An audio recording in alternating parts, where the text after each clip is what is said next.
Of course, sina Charlie at Esnir. Ibig sabihin, kayo na, Charlie at Esnir, ang 6th final duo ng edisyong ito. May shock. Oh, may pag-hug. Oh. Esnir and Charlie, I know it was such a challenging week for the both of you. Nahirapan kayo dun sa final duo rank. Kung tutuusin, hindi kayo nakapili. Pero Charlie, if you were given the chance to choose, sino ang iyong choice na maging final duo? Actually po, if I was given a chance to choose, I would also choose Esnir po talaga. He was my top one ever since po. And I've actually talked about it to him dati pa lang na if I had a final duo, it would be him po. Kaya I'm actually really happy na siya po yung naging final duo ko. At walang ka-effort po. Kung may tadhana and everything, ito na din po yun.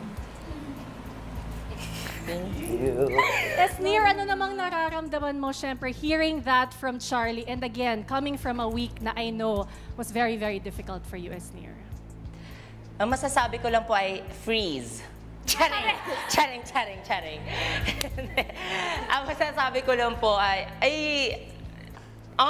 wait lang. Sobrang important po to sa akin kasi thank you kasi you made me feel na likeable ako. Salamat kasi sobrang bigat po talaga sa akin ng week na to at ito po talaga yung kinakatakutan ko na baka hindi ako mapili, ganyan.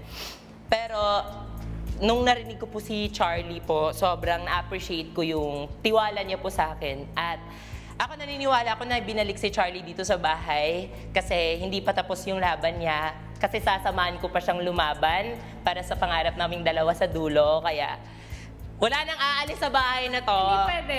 Hindi pwedeng umalis sa bahay na to. At I'll do my best na lalaban para sa'yo, Charlie. Yes, I'll do my best. Ito ay laban para sa mga probinsyanang Bisaya. Tama! Laban sa mga content creators at laban sa mga bakla! Yes!